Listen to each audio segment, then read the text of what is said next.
It's Sea-Duck Again is brought to you by Hackensack Brewing Company and their Imperial Pilsner Auga, which was created in honor of the legendary DJs The Awesome Two.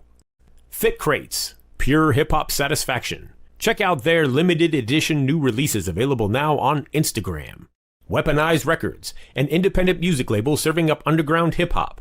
The revolution will not be televised. It will be weaponized. And the Spitslam Record Label Group. The Spitslam Record Label Group, a Chuck D situation. Catch us on your favorite streaming platform, on Bandcamp, or visit our official web store at spitslamrecords.com. All releases are available digitally or on CD, with select titles available on vinyl and cassette. The Spitslam Record Label Group. Throwback to the future sound.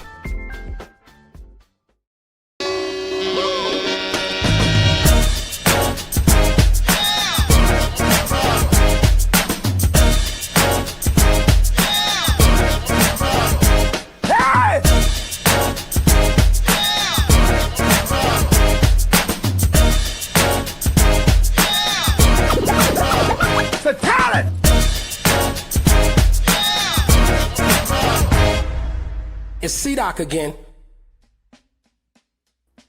Yes, indeed. Ladies and gentlemen, welcome to the final episode of 2025.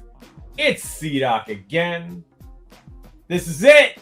This is our look back at a crazy ass year. Thank you. We're not going to talk about the crazy shit. We're going to talk about the good stuff because it's been a hell of a year for music, and that's what I want to talk about tonight. We're going to get into it, and we have a bunch of guests coming through, all willy-nilly, like we'll see what happens, you know. But first up, got to introduce the crew as usual, and we'll start with the lady that got her beginnings, her humble beginnings, at the very first 24-hour rap radio station, KDAY in Los Angeles. Our lady from the heyday of K-Day, JenniferOJenny. Yeah, I know. I saw. I know. Sorry. What's happening? What's going on? Same, things are thinging. Things are thinging. That's right. And we're almost done. We're almost done. The end of season 4, huh? You know? Absolutely. Yep. So, yeah. Also joining us tonight, the man, what? Tigers? Okay. Team Lucci, right. Also joining us tonight, he has the dopest account on Instagram. If you don't follow him, you are a sucker. He is the Culture Click King. Ladies and gentlemen, Ultra Mag 7.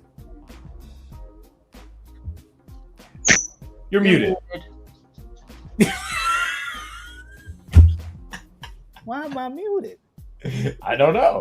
because you muted. No. Anyway, I was.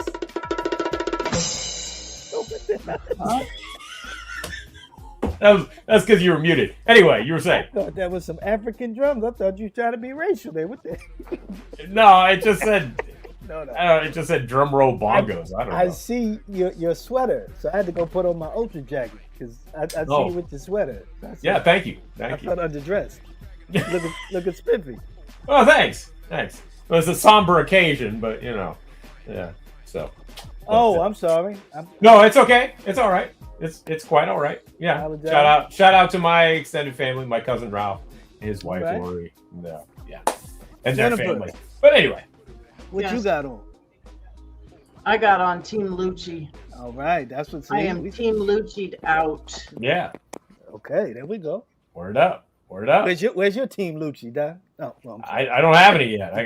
I'm slacking. One of these days. Well, go to teamlucci.com and you can purchase as well as everybody out there. Exactly. Teamlucci.com, y'all. There you go. And finally, rounding out the squads, our man from the Northwest. It's been a minute. Welcome back for the last time. Flatline. Let's go. Come on, Ultra. Yep. There it is. Ah, Don't get me started. dressed to impress. You already know know. who my best friend is now. I do. One Mr. Eon. I know. Ah, I know it. yep. How are you, Flatline? Good. How are you guys doing? Hanging in, man. Wonderful. Wonderful. Congratulations on 700 episodes of Hip Hop Gods. Thank you very much. Man, That- I made that it. Is amazing. Yes. Yeah. Yep. We're gonna keep on trekking with the show. Just maybe a little less than, maybe not a weekly thing, maybe every other week kind of thing. But That's fantastic. Yes. That's still Thank great. you. Yeah. That's some shit to be proud of, bro. So 700. Thank you. 700. In the 700 Club. Exactly. Yeah. We preaching the gospel. Yeah, take All right, it way Mac. back to that. Mac was asking where Stewie was. Stuart There he D. is.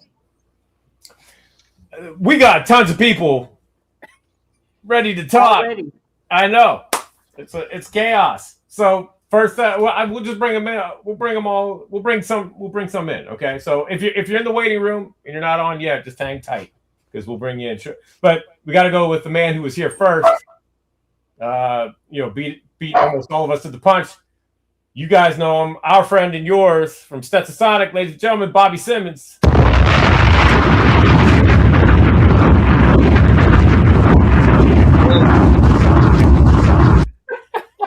What up, y'all? How y'all doing, man?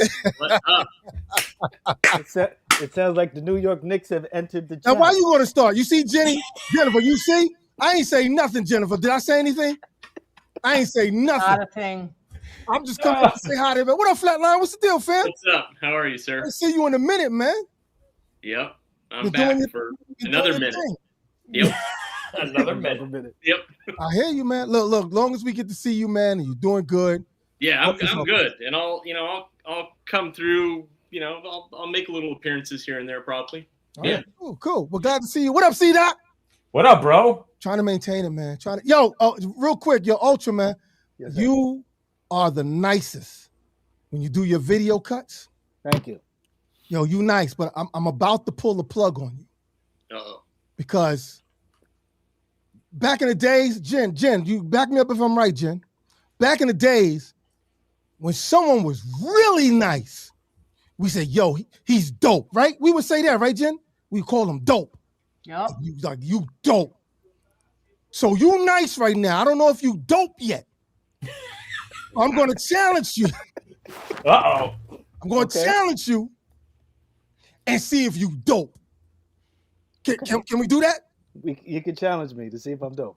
Jen know me for a long time. Jen know I fly on a wing. I fly on a wing. So see, Doc, I'm about to fly on a wing right now. It's time to go. Flatline, you got to show up more often because I'm about to fly on a wing, Flatline. I'm ready.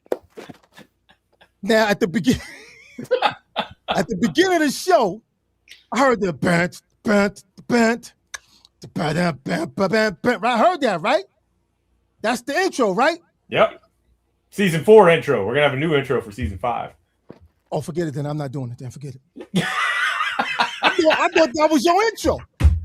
We change it. We change it every year. Oh, then forget it then. No. Okay, forget it. Because I was gonna see if Ultra was dope. I was gonna give him something to rock with and see if he could take it and rock it. Wow. Then I'd be like, he dope. Oh, bro, you okay? I said dope, not nice, right, Jen? There's a difference between nice and dope. There's a difference. There's a difference. See, you my family. You nice. I know you nice. I know you, but is you dope? I just came out of retirement, Bobby. You gotta take it easy with me. Okay, all right. We're gonna change the intro then forget it. I was gonna rock you something. Want me to rock it? Rock it. All right, I'm gonna rock it. So the intro goes burnt, right? Yep. Then I go, it's C-Doc. It's C-Doc again. Hey, it's C-Doc. It's C-Doc again. Let's go. Jenny.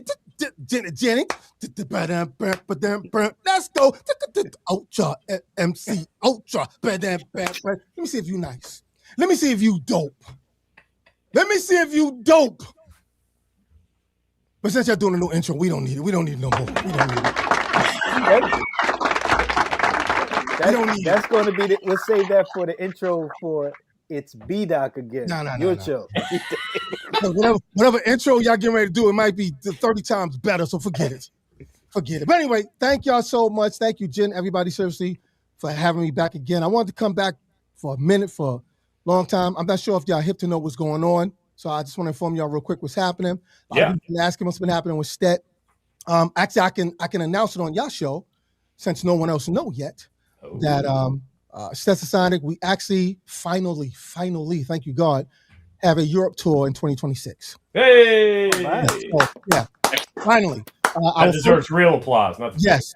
Our first stop is going to be Netherlands. We're doing the Urban Matters Festival concert along with Mantronics, Just Dice, Schoolie D, I think EPMD, Shy Rock. So Graham was a Theodore. It's a lot of people on the bill, but we're the headline. That's what's up. That's crazy. Finally, and then we're gonna tag along from there. We're gonna tag into London, Amsterdam. We're waiting for the Germany call. So we're trying to just tag everybody while we out there. You know, we don't. In the words of Prince Paul, I'm not going out to do one show and then come back. So we agree. You know, if we're gonna do it, do a run, then we come back. So the first stop is Netherlands. So we'll be heading out there 2026, September 5th is the first date. Word. Yeah. So we're doing a big run. So we and we're gonna drop a 45 real quick, just to kind of get everything. Jen, you know Jen, you know Jen. I'm the only one who's piecing this broken glass together. If it wasn't for Bobby. Broken glass everywhere. There you go, Ultra. Broken glass everywhere. I got to piece them all together. But the cool thing about it is everybody's excited, and we're happy because we've been waiting in line in a Europe tour for a minute. Yeah, and we finally got it, so we're happy about that. So, that's great. I don't know you Flatline if you're gonna be out in the area, but you know you got heads up.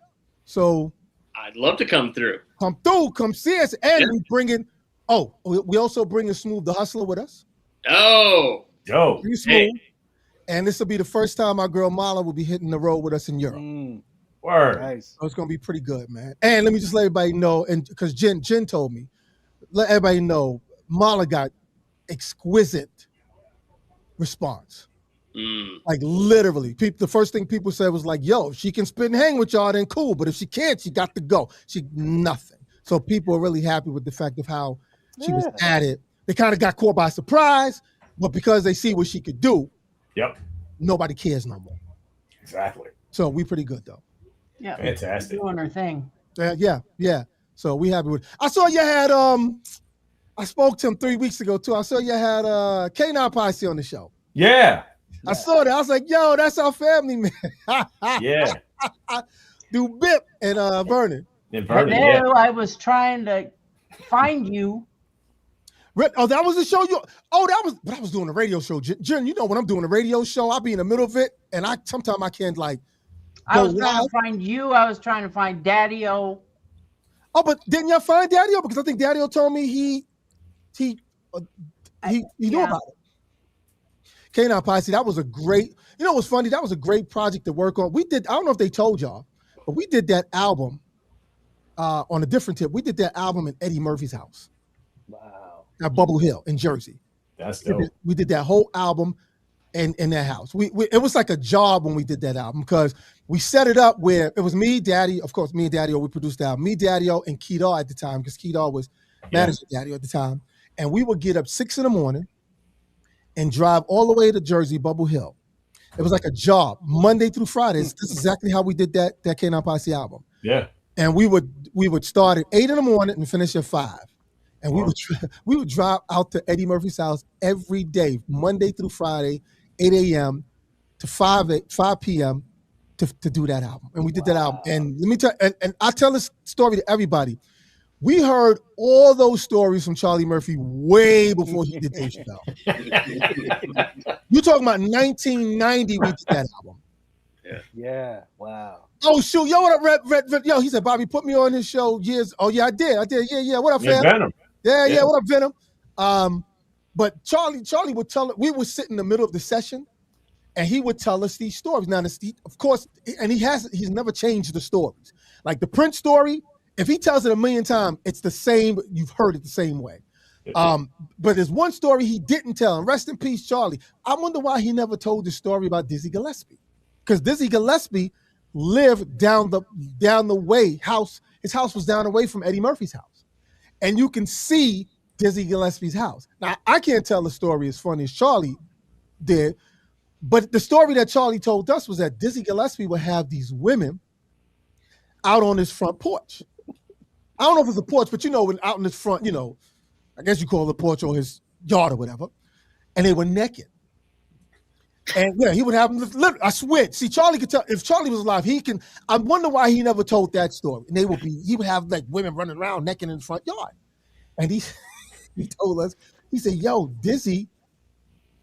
Pardon me, Jen, but you're a woman, Jen. I can tell you my family. I can tell. No, I don't cover you. Don't cover you." He said, "Yo," and he told his brother, because Vernon, his brother, his half brother, and he said, "Yo, Vernon, will you tell him we see Dizzy Gillespie?" And he would, he had them big cheeks, and he would put his mouth on the women's like breasts and go, What? And we looking at Charlie like, man, you a liar, man. And he would go, yo, man, yo, Vernon, tell him, man. It'd be like every other night he'd be having women running around. We like, word? And I wonder why he never told that story. He told the Prince story, he told the Rick James story, but he never told the Dizzy Gillespie story. Oh, that's funny. I'm telling you, I can get through Bip on it. Through Bip, Vernon will tell you, they'll be like, yo, Charlie, we would sit down, we would waste time. Thank God we wasn't paying for the session. Right. Right. Thank God we was in Eddie Murphy's house. Right. So the session was, we could just sit around and bullshit all day. And Charlie would stop in the middle and tell these stories. Wow. And we'd be like, yo, he would tell us the story. And we finally finished the album like in 3 weeks though. And there's one track that I produced on there called Strapping Young Buck. And it's a comedy skit that Charlie did. Kind of like with music behind it, but he's telling jokes, and we're the audience telling him, "Oh, shut the fuck up," like he wanted to be this comedian. Yeah, I still got that on that. Wow. Arista Records. Who was it? What's my man name? Clive. Clive Davis didn't want to use it. He just thought keep the album all rap, because at that time De La was doing skits, we was doing skits. Right. They didn't really want the skits; they just wanted the album. So I still have that skit on. Wow. It's called Charlie Murphy Strapping Young Buck. That's what it's called. Wow. And he pretends he's this old man in a nightclub talking about, I'm strapping young buck and I don't give a fuck. And we be like, oh man, shut the fuck up. And it's funny. And I still have that. I told Vernon when I spoke to them after they did your show, I said, yo, if y'all want it, if they pay tribute to Charlie, y'all can put it out. I don't charge you for it. It's paid for. Yeah. It was paid for the album. So y'all, if y'all want it, if you ain't got it, put it out. That's great. Called Strapping Young Buck, man. Like, yo, I'm like, you know what, Jen? Next time, curse me out, Jen. Because if you had them, you should have said, yo, Bobby, get up here. Because I would have made them tell the story. I'm so sick of trying to chase you two down. Well, I love you. I love you, Jen. When I'm doing the show, I'm like, damn, Jen, she want me to. I can't go up now. I can't go now. But I thank you. Hey, Bobby, you know who we got to get on and have you talk about? We got to have the Cookie Crew on. Man, I just spoke to one of them before Thanksgiving, to let them know, because we didn't sign. I didn't sign the deal yet. I was letting them know we was coming out that way, but I wanted to wait until we signed the deal that we was going to do the Europe tour, and I will reach out to them because now that we're going to head out there, I will reach out to them and let them know that if y'all want them on the show, I just have them hit up Jen. Yeah, that'd be great. Cookie Crew. I was mad at that project though. Why? Because I wanted to be down on that record, so I didn't do that album. No, that's DBC and Daddy-O. Oh, right. My bad. I was mad because I was like, I was in the corner like this. I wanted to be down on that album because I had ideas for it, but Daddy-O and DBC pretty much did that album stuff. So I really wanted to work on that album, man, like the Cookie Crew. It's like, but then, my luck came through, see, Doc, because when the Cookie Crew album was being worked on, I got the Dope on Plastic, Uptown. Uptown, yep. At Uptown. So on plastic. Yeah, my luck still ran good, but I wanted to do that Cookie Crew record, man. So that would have been dope. But Daddy on DB did that. And I was also mad. Me and Daddy will talk about it now. I was also mad that I didn't get to do the Third World album. Oh, right. I wanted to do that. It's like, because I was doing reggae records at the time. I was producing Shabba Ranks. And I'm like, yo, let me get down on the Third World. But him and DB did that. I was mad. I was like, yo, Jid, I was in the corner like this. Like, looking at my members like this. Hey, Bobby. They made you play the tambourine, man. Yo, you know how many people hit me up on my Instagram saying, yo, did that story, because I know you posted it on your thing because you do like the music thing we do. And they say, yo, you be capping. I'm like, yo, I had to call my man Tony, who's a part of NPG, who toured with Prince for, I think they toured with Prince for 9 years, because he's a part of NPG. He's a rapper, in the group. And he also wrote most of the songs on Prince, like Get Off and, My Name is Prince. He wrote the rap for Prince and he's rapping on it. I said, yo, Tony, will you tell, why every time it comes to a Prince story, people think like, come on, man. I'm like, yo, same thing I had to do with Chuck. I'm like, yo, people be thinking I'm like, yo, Chuck, will you tell these people Prince came to see us in Minneapolis? People's like, why would Prince come see Public Enemy and Stetson Sonic? Like, so when they see the clip, they be going, man, Prince ain't. I said, yo, it ain't like I said Prince pulled me on the stage and said, Bobby, dance. He just threw me a tambourine. I'm like, I don't know fucking tambourine. Get on the drums. You know what I'm saying? Want to play his drums. Like, yo, it was an honor that he threw me one. And you know what, Jen? I should have kept that motherfucking tambourine. I should have kept that shit. Yeah. Yes, you should have. But I didn't keep it. Because I was on that Bobby ego. He ain't let me play drums. You know what I'm saying? It's like, I wanted to play drums. Yo, I'm telling you, yo, that's a true story. Motherfucker passed me a tambourine. You know what I'm saying? Bobby, your show. Mm-hmm. Are you okay? Who, me? Yeah. What about it? You said you had. Oh, no, I'm good. No, I got my clock. I'm good. I got my clock. I'm good. Okay. I'm good. And listen, I had a moment to come in with y'all. I said, I don't want Jim, because Jim be mad. Yo, see, Doc, I don't think you understand. Jim be mad at me. Oh, I know. I know. I hear all about it. She be wilding on me. I'm like, yo, Jim. I be in the corner like this looking at Jim.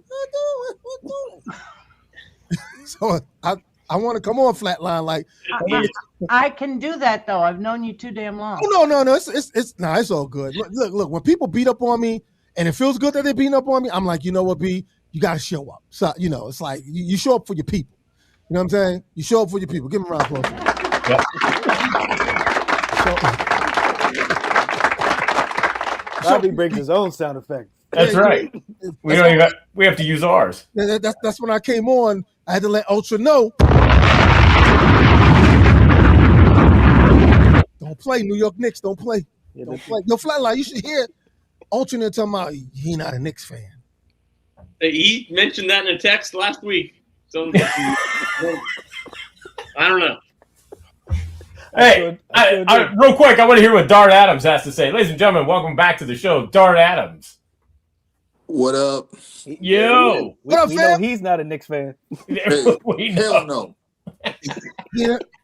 I mean, the thing that pisses me off the most is that the Knicks organization is like, we're not gonna put up the banner for winning the NBA Cup, and I'm like, you should. I mean, if you put up banners for winning the division, then put up the NBA Cup one. It's not like you're gonna get one for the chip. I mean, we got plenty, but No, why? Now we don't put up one for winning the division because Why are you disrespecting them like that? Why you disrespecting? Because of the Knicks. Anyways, so they're gonna put it up, though, fam. They're gonna put it up when they get that chip. They're gonna be like, you know what? It's gonna be 2 celebrations. They're never gonna get the chip, bro. I was born in 1975. Yo, do you see what's going on right now? Do you see the way Mike Brown playing his chips right now? You never saw Tips play these players like this, fam. Come on, man. Give him a round of applause. He with us. He with us. He with us. C-Doc, he with us. He with us. He with us.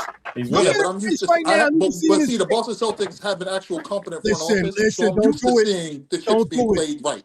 So listen, it is what it is. We handled them with Tatum. We're going to handle them again. We ain't worried about the Boston Celtics. We ain't worried about them. Be worried. No, we're not. The only one we worried about Always Detroit. Be worried. We worried about Detroit, but we ain't worried about Boston. You worried about Detroit? Yeah. Detroit don't even know who they are yet. And the Celtics are a constant. Whenever you think the Celtics are out, you're looking over your shoulder like, they right there again. And that's always going to be the case. And we're going to handle them the same way. The thing about the Knicks is I'm glad that they're good because now I don't have to worry about all the announcers. Everybody covers the NBA trying to make excuses for them. Now they're actually in a place where they can talk about them and it's, justified. But their reign at the top will be short like leprechauns. Now, I will also say that it is like Bobby Simmons, step drummer Bobby Simmons is a legend, right? And for me to be on, bring me on after him coming on, talking about the Cookie Crew, talking about like working on the Wild and Crazy record with a K9 Posse, talking about they're gonna go on tour and they're gonna bring Curtis Mantronic with them. Like that's crazy to bring me on after that. I just think the man who played drums on No BS Allowed, you know what I'm saying? And you bring me on, that's crazy. No, because I knew you would appreciate it, Dart. That's why. Nah, it's love, man. I appreciate it. Thanks, man. That shit is crazy. But it's all love, fam. We love the sport, man. It's all good though, man. Yeah. It's good. Yeah. It's good. So what's happening on your side, man? Talk to us. It's just basically waiting for 2026 to start when everybody opens up the new fiscal calendar, man. Yeah. Because when you're a creative in this space, basically it's just I'm not going to be writing for any publications. No one cares. I'm not going to be writing for any hip hop spaces. I'm working with people that like care about the art, so it's going to be like the National Hip Hop Museum. Okay. It's going to be me working with places like museums, and working with institutions like Harvard, the Hip Hop Archive. It's me working with like Northeastern University, Berkeley College of Music, places like that. So basically that's what I'm really looking forward to, and like helping people with books and maybe documentaries going into 2026, because I don't deal with rap. I deal with hip hop culture and art and Black music history, the continuum. And that's a different animal entirely. Because when you get 50 years old and you know where their bodies are buried in terms of this culture and this art, right? Nobody wants you to write about who's hot. Right. We don't want to talk about Billboard charts. Bro, we know it doesn't matter anymore, because back in the days, as you well know, Bobby, everybody here, there was a time when a record came out and it was hot in the 80s and 90s, and you would look at the dance chart, and we're talking about Colonel Abrams' entire album. Right. Here. The entire Crush Groove soundtrack can all chart. That's a different animal from somebody's entire album on streaming is charting. Yeah. It was so much harder to do back in the days. And it counted more, because that means that you had all this, and then the highest level of competition. I say this about what people talk about the golden eras. What made the golden eras was it was the highest level of competition in those spaces. You had the best of the best out. Like I talk about 1988, when Run DMC went on that tour, right, in 1988, after releasing Tougher Than Leather. They went on tour with Jazzy Jeff and the Fresh Prince. They went on tour with Stetson Sonic. They went on tour with EPMD. They went on tour with with this with let's say whatever group you want to mention. Public Enemy was on that tour. But the thing is that when Run DMC came off that tour, Jazzy Jeff and the Fresh Prince were a bigger act than them. Yeah. EPMD were a bigger act than them. Public Enemy were a bigger act than them after that tour. Stetson Sonic had a much better album. And there was frustration. How come Stetsasonic isn't bigger? Because In Full Gear is one of the all-time great rap albums. Oh, yeah. Talk about it. Talk about You it. know what I'm saying? So we talk about competition. When you talk about competition, that's what I talk about in terms of the music and the art. And that all those groups were signed to majors at the time. Well, except for EPMD. EPMD was signed to Fresh Sleeping Bag. But Yeah. as Before you know, Russell bought- Def Jam, Russell and Def Jam and everybody at Rush was not gonna have that happen for too long. They pretty much went to Fresh Sleeping Bag and said, "All right, we're gonna audit y'all, and we're gonna take all that's we're Leo. gonna take EPMD and Nice and Smooth from y'all and sign Yeah, it." all that's Leo. That was all Leo Cohen. That was Yeah. all Leo. Because Yeah. The thing about Leo Cohen was that, I mean, Daddy has a great relationship with Leo till this day. Me, we got rubbed the wrong way with Leo. But Leo, he knew who he wanted to go to bat for. He mainly went to bat for EPMD and even Nice and Smooth. I think the reason why he kind of just backed off from us because of the fight he had to have with Tom Silverman and Monica Lynch. Yeah. But Russell put up the fight. Russell even offered Tom Silverman. He said this was after the Info Gear album was released. And Russell said, look, how much you want for stat? Because he wanted to bring everybody who was on the Rush over to Def Jam. And wow. Tom wouldn't pay. Tom was like, no, they owe me 2 more albums, so they're gonna give me 2 more albums. Wow. So when Leo and them all band together, like, yo, we gonna EPMD, what y'all want, what sleeping bag who he was dealing with, y'all coming over here. They did what everybody was with independent labels. And at the time, Tommy Boy had just did a deal with Warner Brothers. Yeah. And our album was the only one that wasn't a part of Warner. The Force MDs was the first act that they deal with Warner Brothers. We didn't do the deal with Warner. Even with the third album, we stayed independent with Tommy Boy. Blood, Sweat, and No Tears? Yeah, we didn't do Warner. That was really? that was still under Tommy Boy's, little umbrella. But Tom wouldn't, and Russell offered him like money. Tom was like, no. Wow. They owe me 2 albums. So I'm going to get the 2 albums. Well, we didn't give him 2. We gave him a 3rd album. The 4th album, we just said we ain't together. The group don't even exist, so you're not getting an album. All right. So a question I've always had, because the lead single from that album, because you think about the previous album, Sally came a breakout hit, right? So you wanted to re-up that same idea, and now you got the opportunity to do the video for it because Sally didn't have a video when Sally blew up. So y'all were like, all right, we got Yo MTV Raps, we got Rap City and Much Music in Canada. So we're gonna do a video. So you did Speaking of a Girl Named Susie. Mhm. So what happened when y'all dropped that, and then the video came out, and the response to it, and how did it shape what happened with the record? When Speaking of a Girl Named Susie came out, Tommy Boy wanted to test the release of that single. Speaking of a Girl Named Susie came out April or May of 1990. They wanted to see if they can get some momentum because at that time, Digital Underground had the Humpty Hump. Yeah. Of course, De La Soul also had this. So they was like, and the one thing that we didn't mind doing the record because, the Daddy on them is good with lyrics of fun songs. We can get away with doing that with no problem. I think one of the sad thing is that Tom let the De La project get in the way. Okay. Because let me explain to you real quick what was going on at Tommy Boy Records. Humpty Hump became a platinum single. Yes. De La Soul album became platinum. So Tom was like, well, all right, Stet, y'all up next. I know y'all gonna move. It's gonna move. Prince Paul was producing tracks. He's out. We're gonna give me that. When I gave him the track, they was like, they picked it. Tommy Boy picked Speaking of Girl. Okay. Don't worry. So we did the video. We got Ralph to do the video. We had to fight with Tom and them to pay Ralph to do the video. Wow. And then Tom and them was like, they kept making decisions on next single on De La. So a lot of the records, anything that was behind that was either pushed back to the side and we'll re-up. That's why the Blood, Sweat, No Tears album came out in 91. Yeah. Okay. Wow. This was my question. Because Speaking of a Girl Named Susie, there was a big space. Right. Because they was like, well, we're getting big response on De La's da-da-da-da. And now Digital Underground's, what's the record? The EP. They dropped the EP after. No, what's the song? Kiss me and I kiss you back. Kiss You Back. Right. And it was like, well, we as an independent label, we got so much going on. We don't know if we can handle so much. So let's just focus on 1 or 2. We got to remember, they're an independent label.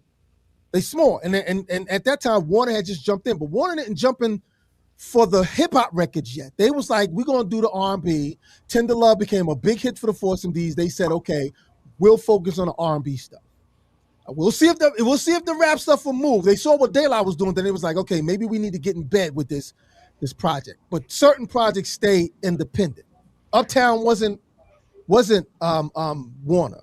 Stetson Sonic wasn't Warner. Yeah. So Paris People wasn't even Warner. So Paris, what Paris was though. Right. You know what I'm saying? So we went through a lot, and Tom started playing favors during that time too. And that's why Russell, I don't care what nobody say. They say it, and you cool, you say it. But Russell went to bat for us. Because Russell liked us, because he said it's amazing that all the groups I managed, nobody in those groups, Houdini wasn't producing their records. LL wasn't producing his records. They were hiring people to produce their records. Run DMC and them wasn't really producing their records. They had Rick and Larry. We were the only group. We were producing our own records. Like we didn't call in Larry Smith. We didn't call in the Bomb Squad. We didn't call it. It was us making those records. It was us. So Russell was like, y'all doing this out. So Russell went to bat for us. And he went to Tom. He had the meeting. And we went in the meeting with him. He said, y'all, what you want for Stet? No. As per usual, Tommy Boy did them dirty. Yeah. Yep. So that's all Tom, man. I mean, I spoke to Tom, well, until he got that money. I called him on his phone. I just spoke to him, like, because he came to see us at the Blue Note. And he talked. When we performed, we did two shows at the Blue Note. We sat and talked with him, and he said, "Listen," he said, "Look, let's try to, see if we could do something again." And we said, "Cool," but we wanted to do a new deal because streaming is in. Yes. You know what he told us? He told us no. He told us no. He offered us pretty much the same deal that we had. We was like, "But Tom, streaming didn't exist back then. So, what are you talking about? So you want us grown men to be suckered into the same deal you suckered us into in 1986. What the fuck you think we are? I swear to God, I even called. I called, and Daddy-O always said, yo, he told Tom, Jen, he said, yo, Tom, Bobby handles everything in Stetson Sonic. You know what Tom did? He called Daddy-O. Daddy-O, yo, I'm telling you we could do this. I don't know, I don't want to talk to Bobby. He didn't want to talk to me because he know I'm the one who knows everything. I map all this shit out. And Tom don't want to talk to me. So I called Tom. He's like, yeah, Bobby, but all the contracts are lost someplace in LA. And he was giving me all this shit about, I can't find certain contracts, so streaming. I said, cool, you don't have to find it. This new deal, this is a streaming deal. He didn't want to do it. So Prince Paul said, I don't care. He said, I'll just keep making money off the hard copies. He said, I'll stick with the Amazon sales. I don't give a fuck. Tom don't want to do the new deal. Who cares? You know what I'm saying? So we went through a lot with Tommy Boy Records, man. Like literally, we was like the guinea pig for them. Yeah. Like I said, Tommy Boy did them dirty. Yeah, we were the guinea dirty. And then try to infiltrate Paul in the shit by saying, oh, well, Prince Paul, look at the success of De La Soul. Y'all should let him do the whole album. And Paul was like, don't put me in that shit. You know what I'm saying? Paul was like, yo. Like when we all started together, we all was producing the records. And we did well with On Fire, and we did well with In Full Gear. So what are you talking about?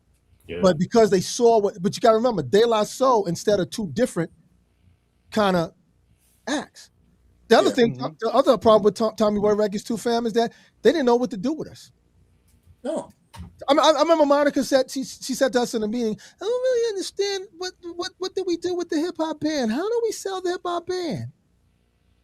I remember she told us that. How do we sell the hip hop band? Okay, so when I saw Monica when we were shooting our video, Jen, for Now Y'all Giving Up Love, I said, so Monica, you see how they selling the hip hop band now? The roots. I will say that I had a conversation about this particular label. Again, the reason why Tommy Boy is what it is because Tommy Boy's original roster back in the day, talking about 81, 82, right. 83, right. consisted overwhelmingly of Bostonians. Right. You had Johnson Crew, Right. You had Arthur Baker and Planet Patrol, which were more Bostonians. The production team was Arthur Baker, John Roby, who was from New York, but they were making Boston funk records. The Johnson crew, who were all from Boston. And when they brought in these acts, they were just bringing in people from Boston under these banners. Right. So, like the early days, they're just making Boston funk records, and we're in Boston, we're going crazy because they're like, yo, they're making Boston funk records, but they're calling it electro. So we were always attached to Tommy Boy from '81 going forward. Now, start seeing this weird thing happen where it was like, are they making these people stars, or are they just blowing up and they're like, oh, we're riding the wave? Because De La Soul just blew up and they rode the wave. Queen Latifah was blowing up, they ride the wave. So when you got superstars, you're starting to get with like Naughty by Nature. They're not making Naughty by Nature superstars. Right. They're blowing up. House of Pain blowing up. They're just locking into, like, they signed RuPaul. RuPaul blew up. There's like, do they, like, how come all these acts are blowing up without them being the push, but they don't know what to do with a group that quite literally, the reason the Roots existed, the reason the Justice System existed, the reason Soul Sonics existed, the reason like Survival Sounds existed was because of Stetson Sonic. Right. Yeah. Right? But they didn't see the vision the way we saw it, and they just thought like, well, this is hip hop, and we know. I mean, But this is what we do. So I mean, it was, trust me, fam, it was a big fight, and I think that's why Daddy-O said let Bobby deal with it, because they know I can sit in the room with them for hours and just like, all right, somebody, my aunt who was a lawyer, so she kind of taught me a lot of things. She said one thing about being a lawyer is you gotta stand in the heat for a long time, and going in the meetings, and then also being with Kedar too, because we had our time. Yeah. Well, we had our time with Kedar, but I spoke to Kedar recently too. Did you? Yeah, for some strange reason, I'm the only one he never had a problem with. Really? Yeah, I'm the only one he never had a problem with. Like Kedar, when D'Angelo died, I hit him up just to let him know, because I was there when that whole shit was. I was there, like literally when he was Daddy-O's house and putting them in Brooklyn, and I was there for that whole eggshell, and so I knew, this had to be one that a blow to him. So, but I'm the only one he never had a problem with. Yo, Kedar used to spaz on, like there were almost fights, and members of Stetson Sonic with Kedar, like yo. You know what I'm saying? But I never had a problem with him. But I guess because of the fact of how I work with people, it's like my thing is like, if we see eye to eye, or if you see me going this way and maybe you going this way, if I tilt, cool. If I don't tilt, I'm still going my way. So I never really had a problem with him. We never really had problems. Yeah. So was Kedar around for the conversion to Daddy-O solo? Yeah. You could be a daddy, but never a Daddy-O Brooklyn Bounce era. Yeah. That's why Steph broke up. That broke. Well, actually, I don't say. Well, yeah, you could say that because of the fact that at that time Tommy Boy was threatening us. He owed them one more album. Because remember, we had 4 albums. We was contracted to 4 albums. We only gave them 3.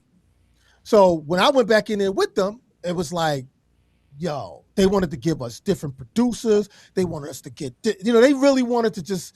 They want us to, and you just mentioned some of the groups that were making records. They weren't in the way, but they were now focusing on them. House of Pain. They was focusing on Naughty by Nature. They was focusing on all of that. So Stetson Sonic for them was like, we still want y'all. We know something there, but we got to figure out. Then they wanted us to be a bunch of clowns. They wanted us to change our whole image and be more, bright. And it was like, what the fuck? What the fuck? Like they really, like this is like true story. They really wanted to change us to kind of think. The reason why we got away with speaking of a girl named Susie, because we made it a record where we was coming off of Sally, but we also was coming off of the fact that I said, yo, Russell, I need Orange Juice Jones for this.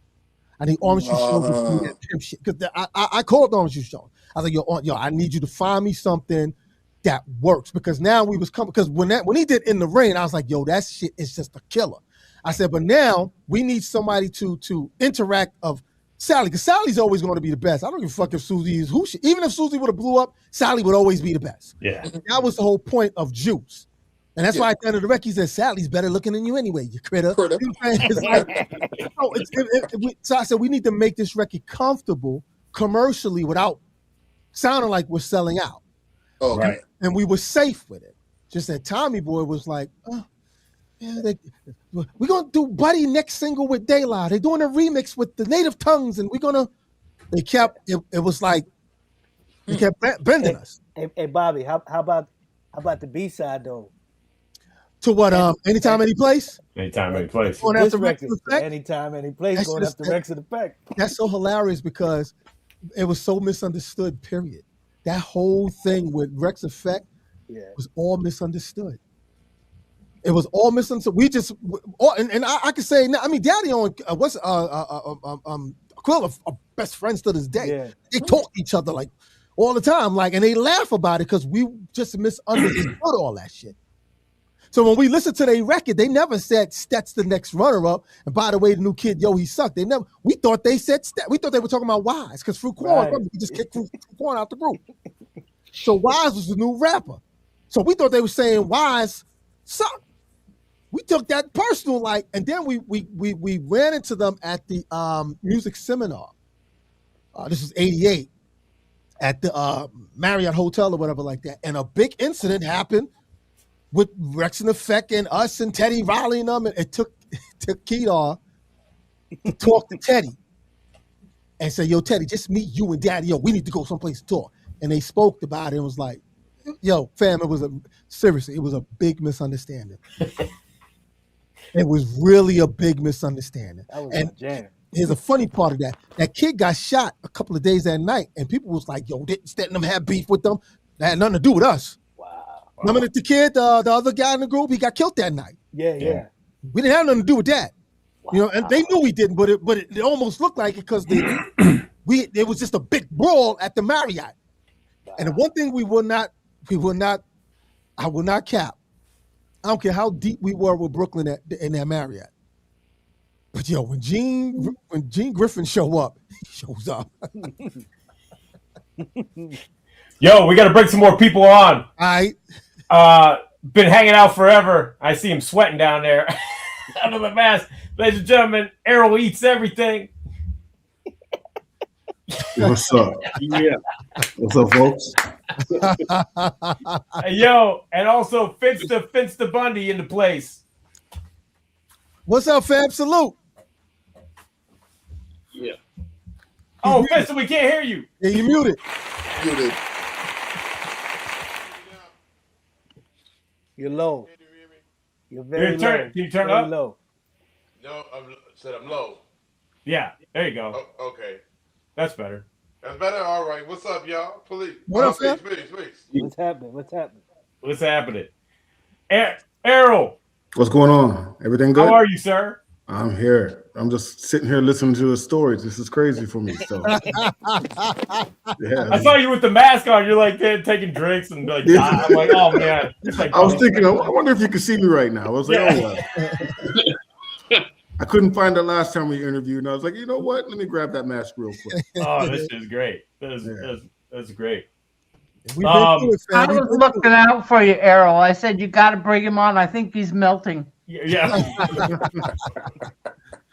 No, I would have been good. I'm here observing this whole thing. This is beautiful for me. So yeah, C-Doc and them, they gotta stop me, Earl, man, because I be telling cats, we been through it, man. Like people keep saying, yo, B, you need to write a book. Now I don't need to write no book. I see you, I'm gonna tell you. You know what I'm saying? That book would be fire. I'm trying to tell you.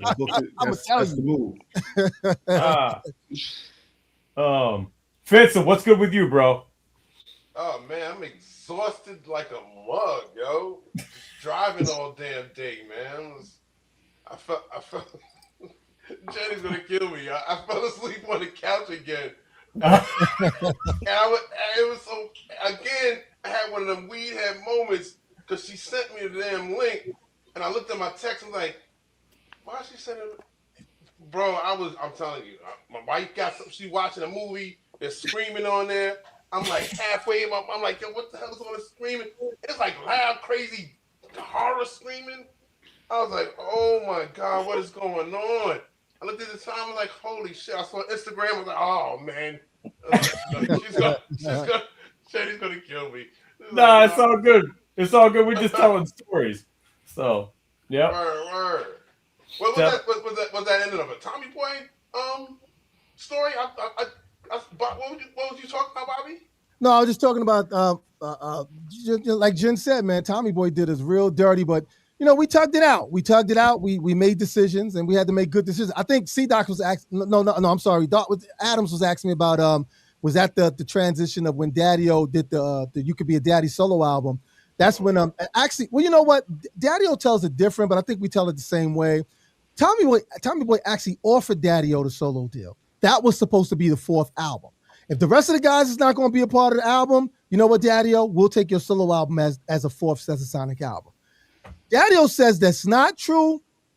And probably not, but I remember hearing Monica say, Bobby, there was that other album he did that never came out because he gave it to Tom, and Tom said, I like this, but I don't know what to do with it. Right. Because it had all those long ass songs. Right. And then that record never came out, and then he ended up doing Yeah. So we actually, the funny thing is that I don't know how we got away with him doing a record on Island Records because we were still contracted to Tommy Boy. Yeah. We had to wait our deal. It's like, yo, I'm telling you, because I was the Connect go-to guy. From that moment, Adams, I was the go-to guy. It was like, yo, anything Stet, go to Bobby. Like, it was like they really plopped all that in my hands. And I was great to want to do it because I wanted to make sure we was going to move in the right direction.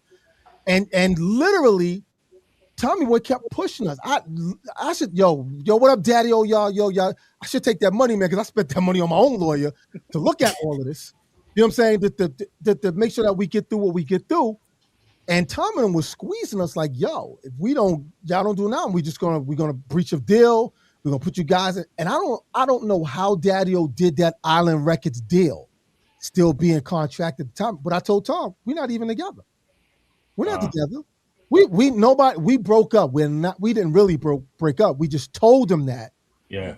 So that if they see like, well, they're not making no records. What the hell? And then Prince Paul, RZA called him and they formed the Gravediggers. And 94 is when our deal was up. This is when the Gravediggers album came out. Okay. 94. The deal was up in 94. So it was like, go ahead, sue us. We don't care. We're not together. So that's why I was wondering how Daddy-O did that deal, Adams. Like, he was still contracted to Tommy Boy. Or we were as a group. So I can never understand how he did that. I remember it being, first of all, there was the CB4 soundtrack. Right. And I remember Daddy-O was one of the writers and then one of the voices for the rappers on he that. He did that whole album. I remember he was doing commercials. Yeah, he did there was the whole polio string cheese thing. Yeah, and the Dark and Lovely. Yeah, the Talking Parrot. Yeah. He did that. And then I remember there was an announcement that he had a deal on another label after working with what's their name, Freestyle Fellowship. On Inner City Boundaries. He did the single. Right. And then I was just like, so what's going on with Stet? Yeah, they were squeezing us.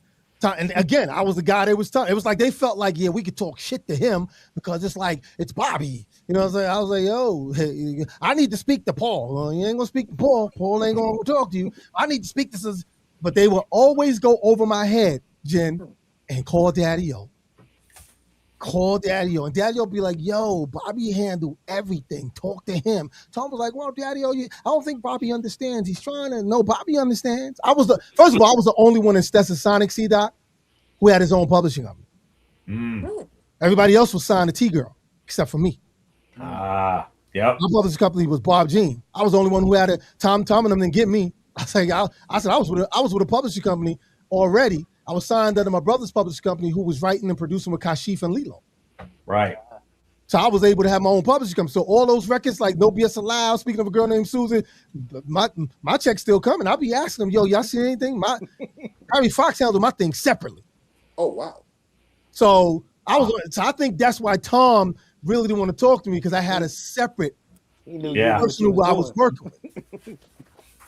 So Tom used to, I don't want to say he hated me. He just never wanted to talk to me because I would talk to him like how he would talk to me. Right.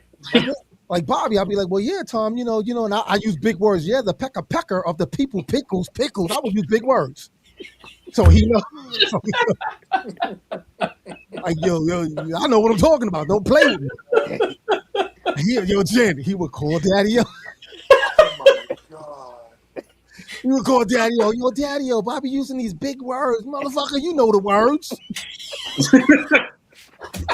I'm saying? Come on. Like, so yeah, yo, we went through it, Adams. We went through it, but like literally, we did an Unsung. And Unsung did really good, but they didn't do justice because there was more to our TV1 Unsung that they did. They didn't. We were yelling at the TV during the Unsung. Yeah, man. They leaving out all this other shit. Yeah, they left out a lot. They cut a lot of shit that Unsung. But they only wanted to use the important stuff. Like, yeah, but thank God they eliminated a lot of the shit. Yeah, but it would have been dope if they would have used. But here's the deal: Tom wanted to see it first. Tom was like, they told Tom, they was like, yeah, but Bobby said everything. So again, he's fighting with me again. They just, we seen it already. And they said, well, Bobby and them okayed it. They say it's good. And Tom was like, no, well, I want to see because I want to make sure everything is like, man, get the fuck out of here, man. It's Who are you? What do you have to do with anything? He felt like what he's saying, he don't want it altered. Nobody's altering nothing. Just speak your truth. Yeah. Yep. We're gonna introvert it, but speak your truth. You know what I'm saying? It's like, I'm telling you, when Tom got that deal and he sold Tommy Boy to Reservoir, yeah, I picked up my phone. Let me call Tom and see if we can, because we were still working on getting the master. Man, reached is disconnected. I was like, this motherfucker, I spoke to him a month ago. Man, once he got that, I think it was over. And the thing is, I know how he got it. It was over a month ago, and he got over 150 million for everything. Tommy Boy. The entire back catalog. Yep. Wow. So I'm thinking, well, the ones that he still owns. He don't own Vegas. And I think I saw Latifah last summer at Rock the Bells. I think her and Shakim, I think they were trying to buy it. I don't know if they did or not, but I know that because we was all asking questions because they wanted to know where all the stuff was. They said, ask Bobby. I said, Reservoir. All the Tommy Boy stuff now is sold to Reservoir. So if you need to find out anything, talk to somebody at Reservoir and see what you can work out or whatever like that. But I think. Did he break Monica off some money?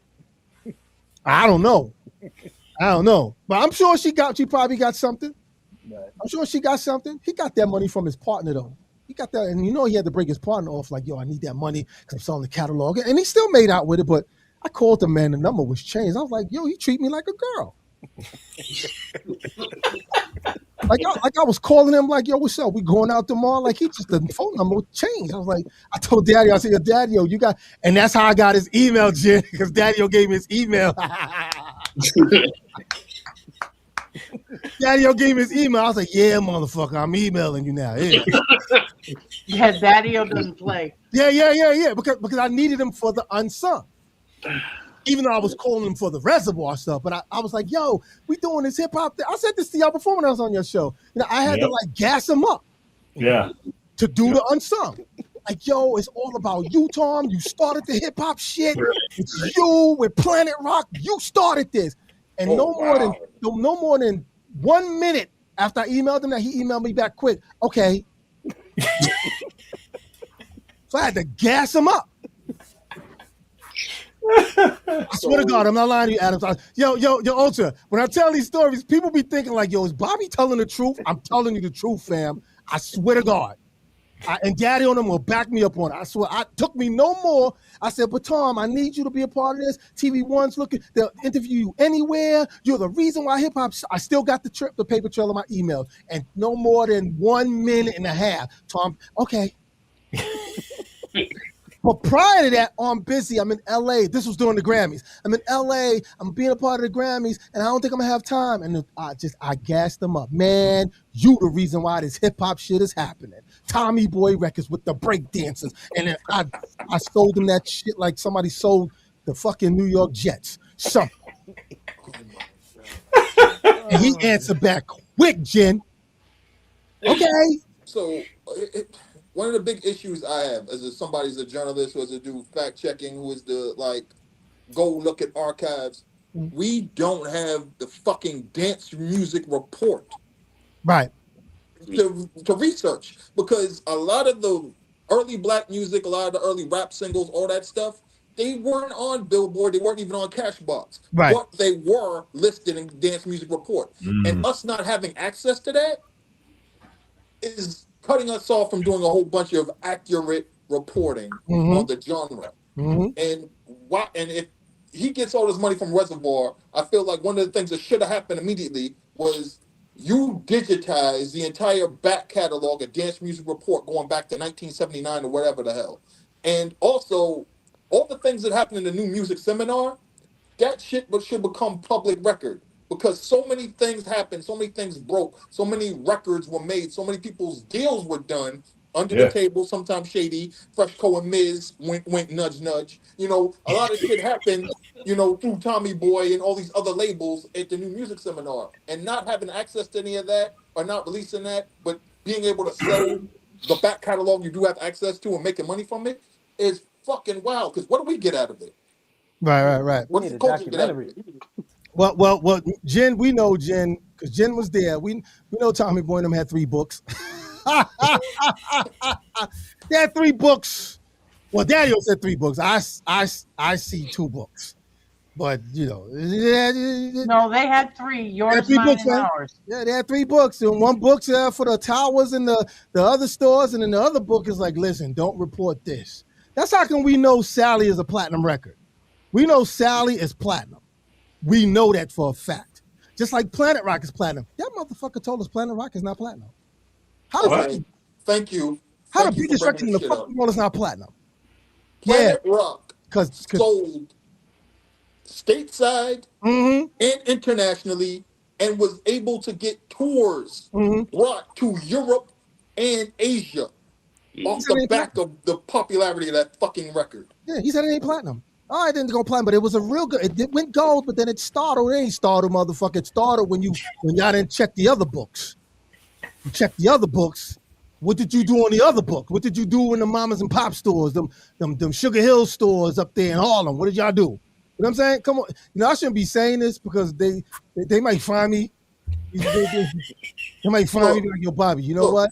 Sugar Hill had to burn their entire back fucking catalog of records in order to avoid it. So we all know. We all know about the roulette and Sugar Hill. We all know about all this stuff. Yeah. But I'm gonna leave Tom Silverman alone, C-Doc. I'm gonna leave him alone because every time I come on the show, I badger him, beat him up. That's all right, Bobby. He don't want to talk to me. He may want to come on your show and go, you know, when y'all talk to Bobby, he doesn't tell the exact. Yeah, let Jen be on that show. Jen will be like, come on, Tom, I know.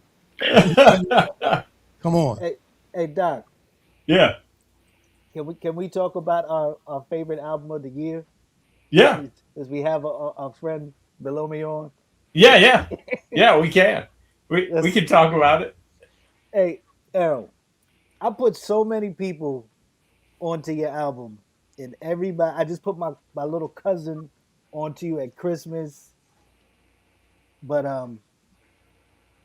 he. You're muted, Errol. You're muted. There you go. My bad. I was saying thank you. Appreciate it. Oh no, listen, Doc put me on, so you know. You said he got the hat on. Thank you for sending the gear. I wear this hat all the time. Yeah, man. Yeah, I just told DJ M-Rock about it. I was like, did you hear Errol Eats Everything? He's like, no, what's that? I'm like, that's what you need to go listen to right now. Thank you. Errol, how do you feel, man, knowing that you're doing music, and do you feel that is because this market now, because it shifts so much, that you think that some music won't be accepted because the candy coated stuff that's going on? When I was making the album, it was candy coated a little bit, and I feel like the timing was kind of divine. I always say that because as soon as I put it out, it felt like there was a shift going on, and it was like in time. Like, if you don't know, I sat on the album for quite a while, and then when I just on a whim put it out, it was like coincided with the shift going on, and everything starting to become niche again. Right. And so I felt like wow, like a lot of things just happened, even in regard to, I shouldn't even put this out there, to certain samples and stuff, but there's a certain shift that occurred at the exact same time. And I'm like, oh, nobody's saying nothing, Mm-hmm.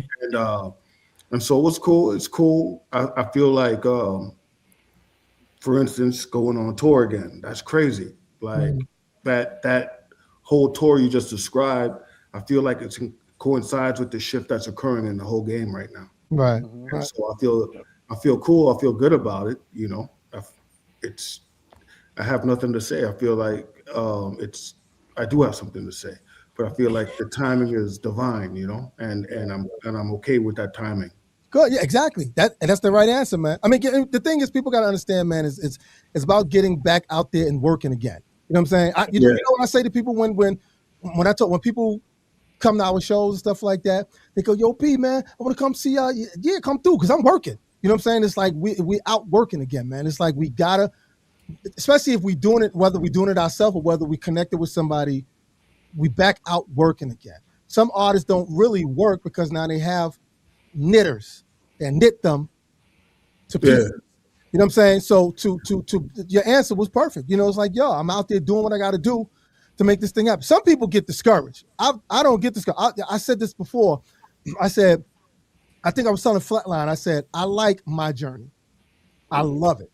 Because when I sit up here and talk with Ultra and C-Doc and Finster and all of y'all, it's like I'm able to tell y'all stories because each year, each decade had something to it. Mm-hmm. So I'm happy with like we just put out an album. Stetsasonic just put out an album, and we can ready to do another one. I'm happy with that. I'm just gonna keep working, man. I'm not upset with I'm not. First of all, we're not chasing nobody. I ain't got time to chase nobody no more. You know what I'm saying? Yeah. And so we just out working. So I say your answer was correct, man. So this is how I know everything is like divine, man, because the people I came up with, I told them on a prior interview, I was only fed dope hip hop from the get-go. I just happened to be in a perfect alignment with the right people that just only, here is Ultramagnetics, that everything, KRS, this. And it's crazy because when I made the album, I was like, I'm just gonna make music I like. I just came to that point. Like, I just didn't care about what was going on around me. I made what I wanted to hear.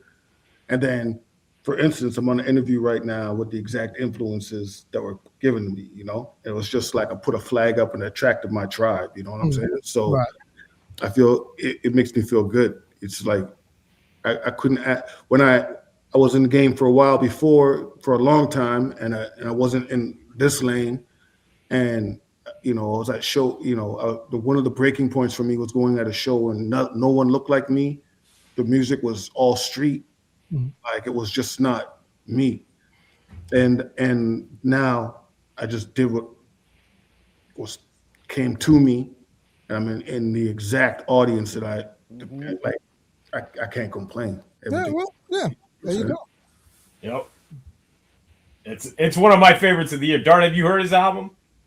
I heard it through y'all because what happened was Ultra would do these things and post up like Errol Eats Everything, and I'm like, what the fuck is this? And that's how I heard it. So if it wasn't for that, I wouldn't have been exposed to it. Again, man, when you get to my age, and you used to be a journalist where I was like John Henry railing against the mainstream, whatever, and I'm listening to hundreds of independent underground rap albums to prove that this shit is still dope, right? And you have to understand something that we all have to understand. We're not going to get the 80s and 90s back. Not that we're not going to get the feeling of the music or the aesthetic back, but the main difference was that these groups were being signed by major labels. The difference was that you turned on your TV and you had a Viacom station playing this type of music for you. You would go to a record store and there'd be a standee and there'd be a whole section. And you had multiple record labels. Some of them had imprints, multiple rap imprints on a major label. Yeah. Like EMI, like had multiple rap imprints competing with each other. I explained to my fucking niece and nephew, I was like, are you aware that there was a time where you had a label that had Elektra, then you had Pendulum, Then you had another label, and they all had people who worked with rap and signed rap groups. That shit don't exist anymore. Yeah. There's no more artist development. You got to do everything yourself. So you got to put all this music yourself. You're not going to be catered to. And then streaming, what the fuck? It's everything is so different. So when I try to explain to people, like, getting into music is different now because it's not fed to you. It's not given to you. You gotta hunt for everything. I used to hunt for break beats. I used to hunt for music from overseas, and that was it. Everything else was force fed to me. I turned on BET. I got 3 hours of Rap City. Yeah, that shit's out the window. You know what I'm saying? You know what I think? Would turn on. Boston. We had 1 million college radio stations. They all had a rap show. I was in heaven, bro. I had 6 different college rap shows and mix shows all in my immediate vicinity. And all I had to do was turn a dial and have a tape with Paul and record down. That time is dead. I go to the fucking corner store and there's a whole bunch of mixtapes just ready. Or I could have them sent from New York. You know what I'm saying? Or I had somebody in Connecticut recording Bob Beto and Stretch, and they would drive the tape down and hand it to me, and we all dub it. That shit is dead. So at age 50, I got to hunt for everything. So being able to actually have the convenience of me going on Instagram and having something dope play for me for a change, thank you. Now, if you want to talk about like what are the albums I heard this year, because I think that's what we're getting to. Yes. I'm gonna go with Billy Woods, Gollywog, Smith and Wesson, Infinity. Obvious answer is De La Soul, Cabin in the Sky because it's recent. Yep. Errol Holden, Mulberry Silk Road, which was presented by Rock Marciano. Salute y'all. And then Rock and DJ Premier, The Coldest Profession. It's like a short album, it's an EP. But from there, I'm gonna go with Arm& Hammer and Alchemist, Mercy. Open Mike Eagle, my dude. Neighborhood Gods Unlimited. Evidence to Unlearning Volume 2. We're getting the albums that like really appeal to me being old. I'm past middle age. Freddie Gibbs and Alchemist, Alfredo 2. My dude, Odyssey made an EP called En Route EP. You know, he got kids. I gotta check that. Yeah, he got kids and shit, you know, so like, and he's a world traveler and like he makes his introspective music. I dig it. The Clips, Let God Sort Them Out, which is an obvious one, you know, appealing. I go back to 1998, the album to get released on Electro with the video for the funeral. I go back something footage, like that's the name of the album. But there's a local dude, Blue Hill Bill, and my dude Al Dot Davino put out a record called Avmatics, and I think that's the like another thing. Most of the mass appeal records, I'm just gonna be frank with y'all. Everybody was gassing them up and talking about them so much, and like they're just out there, and I haven't like actively listened to them. I think the only one I really actively gave a listen to and hunted out was De La Soul. And like I go outside, I'm gonna hear the Nas and Premier Light Years, no matter where I turn. Yeah. It's like hearing Soul to Soul back in summer like '88. Like I can't escape it. You know what I'm saying? But the albums that I actually sought out and like spoke to me, that's the list I have for like 2025. There's a lot of stuff I didn't hear because I've been busy doing film, television work, stuff like that. Yeah. You know, hunting contracts, all that other shit. But like, given my lifestyle, that's a lot of records. Because back in the days, as y'all know, I would listen to hundreds of LPs and EPs and actively seek out stuff and be on Bandcamp and SoundCloud and Mixcloud trying to find everything. I can't do that shit anymore because I'm actually making money now. Right. When I was broke, I could do that. Right. I had something to prove. I was like trying to fight the machine. I was John Henry. Now I'm actually like filling out fucking non-disclosure agreements, and I have to actually work now, so I don't have the opportunity to like have time like that. So that's my list. That's great. I'm gonna bring on the DJs that have been patiently waiting to see what they got to say too. Ladies and gentlemen, our man for on Sundays coming back this week, DJ Soulbutt. Yo, Soul Business. Soul Business. And DJ Soundwave in the house too. Oh, what's up? What's up, guys? Salute. Yo. Salute. Yeah. Man, it's an honor to be here. Big up to you guys. Thanks for waiting. No problem. No problem. It's all good. Yeah. So just kicking back and hearing the stories from you guys is enough for me. So business. How are you, man? How are you feeling, bro? And you're muted. We can't hear you. Okay.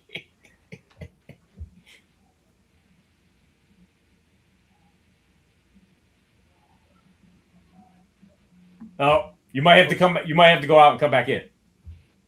Yeah. He knows how this stream, the fun StreamYard stuff. Yeah. Soundwave. Yeah, what's up, guys? Real quick. Records of the year. Records that really hit you this year. What do you got? Well, the thing is for me, because I do the podcast, it keeps me in tuned. You know, the closest my ear gets to the street is doing this podcast thing. So I get a lot of independent and underground artists coming on the show here. And one of my favorites, there's a lot of cats in Rochester that are killing the game for me personally. Shout out to my man Azariah. I'm going to hold the CD up right here. Black Falcon. I say everybody should go check him out. His lyrics is just on point. And man, Young Sleep put out a record this year too. He has a track with Royal Flush called Remission, which is outstanding because if you know everything that Royal Flush has gone through, you know, last few years, health-wise, it's just so cool to hear him on a track.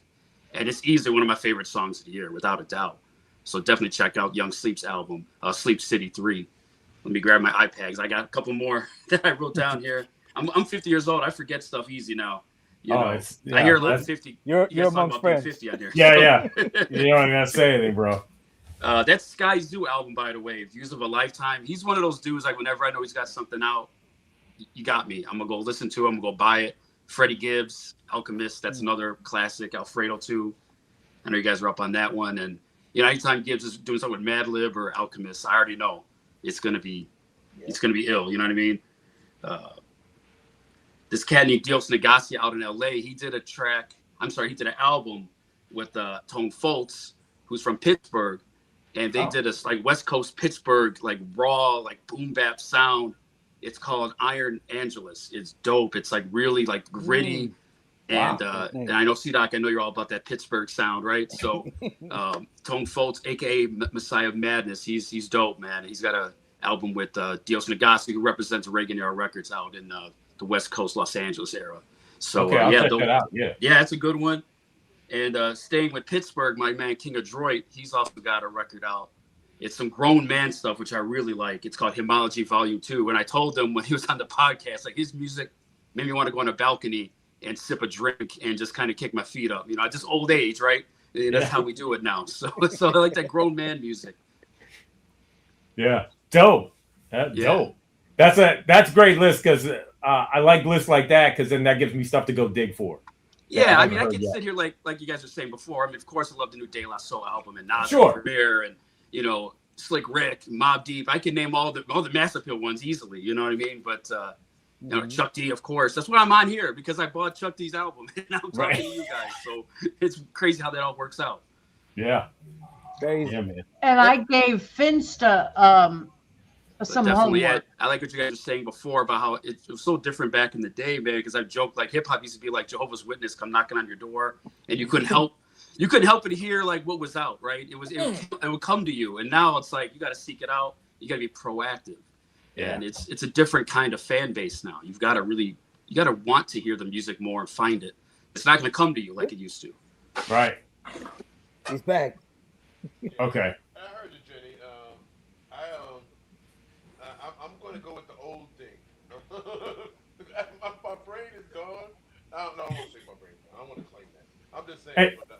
If I had to look, so Can you turn it up? Can you turn yourself up, Finsta? Oh, I'm still low. Good. Lord, Yeah. I got to figure this out. Okay. Put some bass in the voice. Any better? Getting any better? Yeah, that's better. All right, cool. My bad. Yeah, Jenny. Like I said, I'm going with the old thing. My brain has been. I was trying to get a bunch of names, and I told myself I was supposed to write stuff down. But in terms of like two joints that I know that I off the top that I can say, it's my dude, Bad Seed and and Shade Cobain joint called Flip Wilson. Oh wow. Joint's crazy. Cats from out here, Il Po. I think it's Thelonious Papers. I did. What's I'm gonna add on to. I learned about you, brother Errol. He said things from this here show as well. I was like, Jenny was talking about. I was like, okay, let me go. I was like, oh shit, oh damn, how did I not see this? And then all of a sudden, it started blowing up on my timeline on the IG. So I was like, oh yeah, okay, oh yeah. So definitely, you definitely been added to like the playlist on hip hop beats and things as well. Thank you, man. Appreciate you. There's a lot of albums. A lot of that's been said already that I agree with. Like Dark said a lot of joints that I was like, yeah, okay, yeah, good. He's naming the ones. He's naming the ones because my weed head ass was not remembering a lot of stuff. I told myself to write it down. I won't even try to. That's where I'm at with it. So, Buck, you good? Yeah, I'm good. Can y'all hear me now? Yes, sir. All right, good. Hey, bro, good to see you, brother. Yeah, welcome back. Good to see y'all, man. Yes, sir. Back in the flesh. You know what I mean? Yeah. How you feeling? I'm feeling great, man. If anybody doesn't know, I had to get a quadruple bypass heart surgery back in October. So that's why I took a little leave of absence. But yeah, I'm feeling like better than ever right now. So there won't be no more shortness of breath while I'm doing the show now. There it is. Yeah, so now I'm feeling really good, man. Really good. Really good. So while you had some time off, did it give you time to listen and check out some of the amazing albums that came out this year? All I did was sleep, watch TV, and listen to music. That's all I did. So yeah, fantastic. There's so much stuff that came out, man. It's just like it's almost hard to keep up now. Like it's always just something that's constantly coming out, or sometimes you might discover it late, and you're just like, "Yo, when the hell this shit come out?" Like, you know what I mean? Right. Yeah. So it's just like. It's hard for me to really pick and choose like who do I really like. There's so many. Yeah. There's so many right now. Like my phone is flooded with stuff to listen to. So yeah. You know what I mean? Yep. It's a good problem to have. Absolutely. It's a good problem to have. So absolutely. So you're back on the mixtape duties next week, right? Yeah, this Sunday coming up. Yeah, well, yeah. Not next week. Yeah, this Sunday coming up. Yeah. Yeah, this day. Yeah, man. Yep. Get right to it. Get right to it. Yeah. Yep. Throwing back in the fire. Yeah. So I appreciate Fenster, Paul from Thick Crates, Jenny, DJ Real One for holding it down while I was gone. So I appreciate y'all, and it's really good to be back. So. Yeah, good to have you back. I just told my wife. I said the more I come down here, the more active I get, the better I feel. So the crazy part was after my surgery, I was already plotting to come back downstairs and practice while laid up. Like, okay, as long as this heals up, man, if I feel all right, I'm gonna be back down here. Yeah. So it was just like one day at a time. Then I finally was like, all right, I'm good. That's great, man. Fantastic. Great to see you, bro. Yeah, great to see y'all too, man. I just wanted to, pop in real quick for the year-end joint and, say what's up. Yeah. It's just crazy being here on a Tuesday night. It's my first time, so. Yeah, I know. This is the first time being on. Yeah. Yeah, you got to come on and we'll just have your own episode one of these days. Yeah. You got to do that. So. Yeah, I got a ton of stories. Yeah, I'm sure you do. Yep. I got a ton of stories, man. Yo, and we can't forget Finsta, who put out his new record, recently. Oh yeah, man. Yo, bro, I'm feeling really ready for 2026. I think it's. I'm glad for that shift that you were talking about earlier. You know what I'm saying? Because I really feel I guess uninhibited would be the word. Like, Yeah. man, fuck that. I'm gonna do what I want. I want to do what I want to do. You know what I'm saying? I want to get weird with shit too. You know what I'm saying? I want to be able to wild out, but then I shouldn't say that. I'm sorry. I was gonna go into like I was thinking about New York hip hop or whatever, but since I ain't in New York no more, I'm in North Carolina. I don't want to sit on this cat's doing anything. It's doing anything, but it's a time for that. There's a certain sound that was lost. I'm glad the sound is like still, you know what I'm saying? It's cats pushing that sound. You know what I'm saying? It's pushing that dope and knowledge. You know what I'm saying? And teaching people stuff. You know what I'm saying? Cats is like actually being grown men about the shit. You know what I'm saying? Got cats talking about fuck the streets movements and all of this other stuff. You know what I'm saying? It feels good. I'm like, I don't know where I was going with that. I'm just saying, but I know 2026. I'm trying to wild the fuck out. I'm trying to make music and not care. Like you said, I can put out what I want to. You know what I'm saying? It's coming. Yo, it's fuck fun. That. I don't have, it's I don't fun have to again. stuff. It's yeah. fun. It's fun. Yeah. Hey, and I hit you up. Okay. I got your message. Okay. I was just about to mention that. I sent you a response. Oh, okay. We'll figure it out. We'll.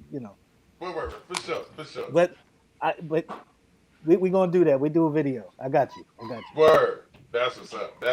I think when I heard this, when I was thinking about the song, at the same time I'm trying to figure out how to keep ramping it up a little bit. I want to make sure all the vinyl is gone. Usually that's the one thing. That's the good thing that usually happens with like Finch the Bundy vinyl or something.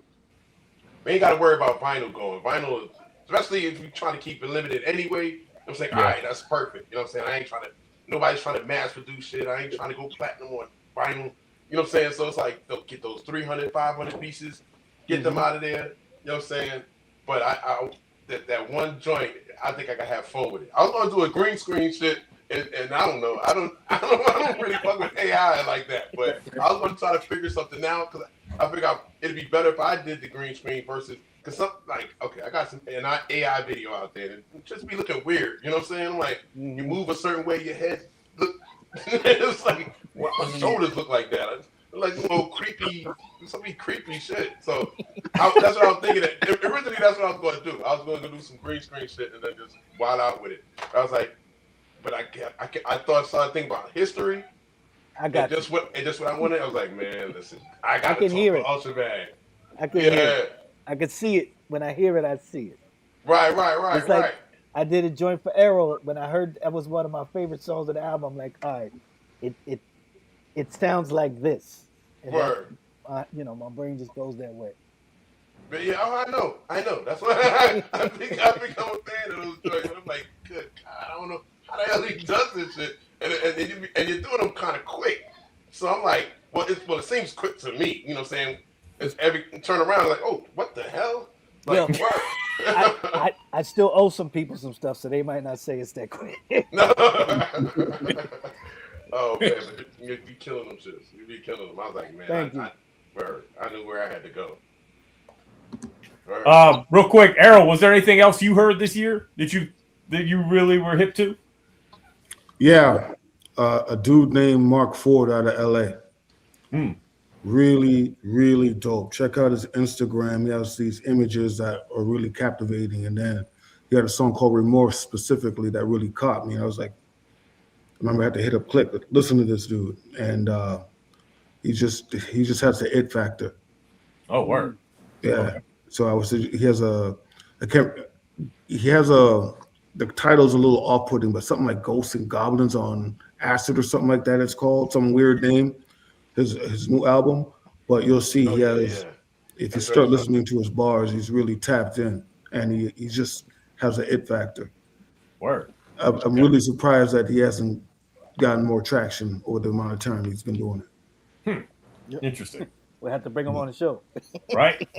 He does a lot of my images. If you look at my videos, he's actually producing and editing those videos. Oh, okay. So if you see one of my videos linked to Mark Ford, and you'll see, I just put you on. He's dope. Yeah. Really dope. Okay. Word. Yeah. And you just had the remix come out. Yeah. I have I have a remix of Creases with Planet Asia. Yeah. And Waiting on the show. Thank you. Yes, sir. And it's it's got a lot of good response from people. And I have another one coming right shortly with Rome Streets for Round and Round. Word. So Buck, you know Arrow's hitting with Sean. My brother calls me up and he's sending me pictures like, yo, you hear this new Arrow joint he got with Planet? Yo, he ain't listened to hip hop since Curtis Blow. He knows my brother.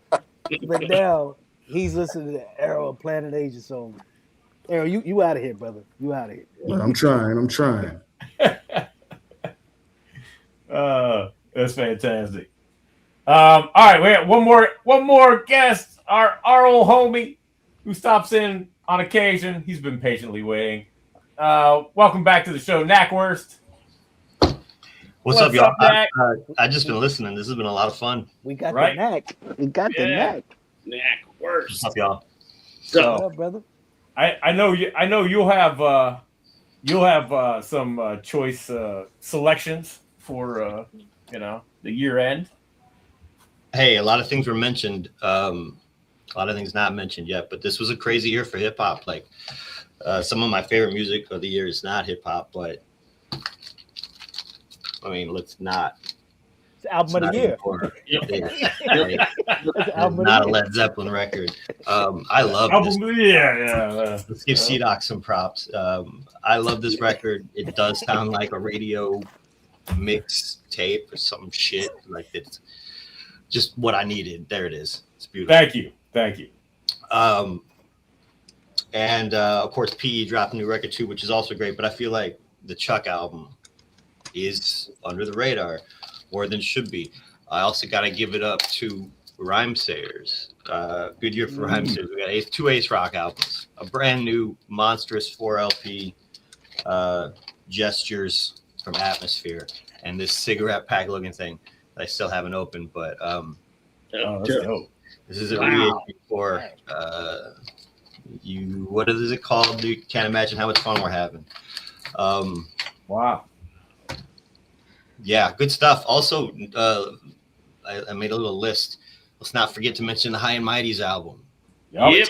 With an incredible MC Surge verse. Kwame, Danny Brown, the Cool Kids, Too Short, new music with the strangest album title in this collection. Makes it sound like some best of, but it's not. It's just new Too Short shit from 2025. And also Merce from Los Angeles, the final Merce LP. Yeah. All strong stuff. Yep. Mm-hmm. Yeah, man. Good year. Also, shout out to YZ. Yeah. He put out a spectacular record. Organic. Yep. Get that on his Bandcamp. Great stuff. KRS even put out an album that was really under the radar because it's not even on like Apple Music, which I didn't even know put that album. Necessarily a thing I use, but I tried to put it on a playlist there and it's not there. KRS still putting out new music. Duck down. Crazy. Jennifer. Gang's all here. The gang's all here. Yeah. So real quick, go down the line. What's everybody looking for? 2026. I don't ever want to hear 6-7 again. Just leave that. Bye.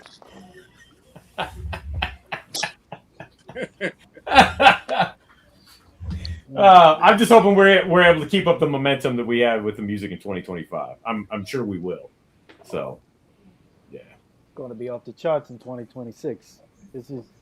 I feel like 2025 was the appetizer. 2026, you're going to see all the people who watched everybody of this golden age and all the dope people. I think all the people who didn't, they're going to see like it's safe to come out, and they're going to come out. So it's just going to get crazy next year. Yeah. Yep.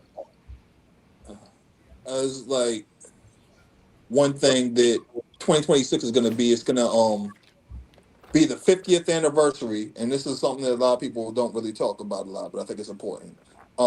when we think about hip hop culture and the way we all ingest music and the way DJs really informed what happened, the 12-inch vinyl single was introduced in the format that we know it today in spring 1976. It was the 10% record. Wow. And by what is it, Double Exposure? Yeah. Double Exposure 10%. I think it dropped what, April 10th, 1976. If people aren't doing stuff about the 50th anniversary of this momentous event, because from 1976 it changes hip hop culture forever. Because you either had to have the 12-inch or you had to have 45s. But Yeah. now you get to have the 12-inch single. And that changes everything because when singles come out, now the break beats, everything changes. And this is how we speed up because rap doesn't exist until, as we know it, until between 76 and 77. And it was a recorded art form by 79. So when we look at 1976, 81, which is the year rap really broke out, when you have fucking Blondie doing Rapture, when you have Clash Magnificent Seven, you know, February 1981 is when we get the first on-screen late night performance by Funky Four Plus One More when Blondie brings them on to perform on Valentine's Day, 1981. So does 2026 represent so many things? 76, 81, 86, the first year of the first golden era, really. Everything blows up from 86 on, 96, 91. 91 is also a big year in terms of like rap and getting from fucking we come out a year where it was dominated by MC Hammer and Vanilla Ice, and then 1991 is the year where everybody is just like looking around like, you trying to cross over? You trying to cross over? You trying to cross over? Like Right. everybody was paranoid in 91. Everybody's like, oh, Queen Latifah, that single you put out, you trying to cross over? MC Light, what's that bullshit you put out? Like everybody was scared somebody was trying to cross over. And then when we get to 1992, it's funny because what happened with it's funny because when EPM put out their next album, they make a song called Crossover that crosses over. That crosses then- over. Yep. And then Third Base makes a song called Pop Goes the Weasel, making fun of people that cross over, that crosses over. It's being played on rock radio stations. So when you think about 2026, there's a lot of anniversaries of crucial things that happen that I'm gonna be looking forward to watch people not write about. And only people talk about it on Instagram. Hey, C-Doc. Somebody needs to write for Rap Central Station with all this stuff for 2026. Yeah. Yep. Exactly. Yeah. I don't know if we can afford Dart, but we'll see what we can do. Yeah, we'll see what we can do. Yeah, well, I'm gonna add on for 2026. Like somebody was telling me, it's the year to be definitely unapologetically yourself. Everything it is that's meant to be done, it's time to do it. Fuck what anybody say. Who cares? That's what I'm expecting. I with all the music and all the artists that's coming out, with all the community that's coming together, just in terms of motherfuckers who really want to make a change and really push a culture forward, man, the hell with that. It's just like, yo, full steam ahead. It's no time for excuses. So that's what 2026 is to me. No excuses. We know the game already. We knew it already. And if you're of a certain age, you're like, the hell with that, man. You young ones can't tell me nothing. You know what I'm saying? I'm gonna show you how to do this thing now. That's kind of where I'm at for my 2026. I feel like 25 was the reboot, and I feel like 26 is going to be the third golden era. Yeah, the actual takeoff now. Because everybody's looking around and they observed, and they're like, "Oh, there's a change happening." And I think that everybody who knows is grasping it, and it's about to take off. And we're going to see some creativity, and we're going to see some different sounds. And I think that I think 26 is the year to remember. Yeah. You know what's funny though, real quick? A year ago, none of us would have said this. We would have been as jaded and melancholy as whatever about hip hop. And for all of us here, and I know everybody is like super optimistic. Like we're like, yo, this is going to be for us to even be like that. There's something's back. We're in the, Yeah, it's in the air. it's beautiful. It's Yep. beautiful. It's beautiful, man. It's like, yeah. Yep. Has anybody noticed who just entered the room? Yes, our man from the Yang Fu front. Damage. Oh wait, somebody there's too many of us in here. I'll move. Okay. You're in special. There you go. That's You're in special. What's up, D? Good. Hope everybody's doing good. Yeah, man. Ready? All right, Damage. We're bringing it to a close. What you got for us? Health, wealth, strength, prosperity, good vibes, good people around you, no negative energy, sticking to your guns, sticking to your gut, taking every single moment this year for what it's worth. Touch grass, man. Get off the internet for a minute. Word. Damn straight. Okay. I got one question for Damage, though. I got one question for Damage. Everybody who was a Yak Fu Front fan from day one has this question. Okay. All right. So, first time we saw Yak Fu Front was the video "Still Looking for a Contract" that was played on Video LP. Okay. By Sherry Carter. I mean, not Sherry Carter. By what's Madeline Woods? Yeah. And Rush It so, yeah. What was the name of it? Yeah, I know what you're talking on yeah. BET. Yeah, on BET. Yeah. And then they played it. It broke out. It got buzz, and then they announced y'all had a deal. Did y'all get a deal from that, or did you already have a deal in place about to happen with the label already? All right, so the story is we were at North Carolina Central University, and I was at NC State at the time. All right, so the story is, and like, man, everybody's kind of fronting, talking about they're going to get a record deal. So we decided to do an experiment. I know that mine was for a course, and other guys were for school. I think it's just the participation in general. So looking for a contract was us kind of like, you know how people say meta? Mm-hmm.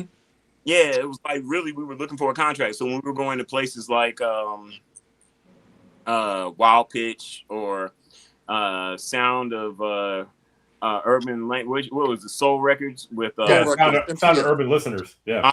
Sound of Urban Listeners. We were looking to do some independent things. We weren't really trying to go major at the time, but we were sending packages out to everywhere. So technically, yeah, we didn't have a deal. But you know, when you saw the record, by that time we had gotten a deal with Mercury. So but that was how we got the deal. Was we were like, you know, in your face, no gimmicks.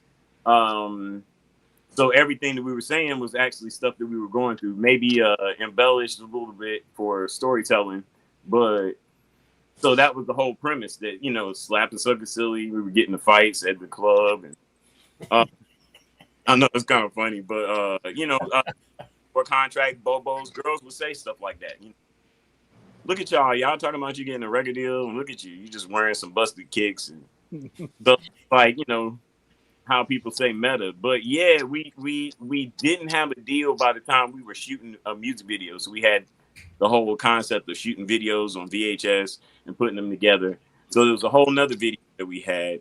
And the reason why I didn't get on the album was because the original masters, we had gone to see Stu Fine, and he was trying to sign us, and we didn't sign with him. And then somebody broke in the car and stole the master. Damn. What? Huh? Damn. Yeah. Little master lost like that. And it was a whole nother version. But then we re-recorded again for what you guys hear. So for a contract was like that, and Action Packed Adventure, those were real. We were like, hey, all of a sudden we got a record deal. We got to leave and go to New York, and nobody believed us.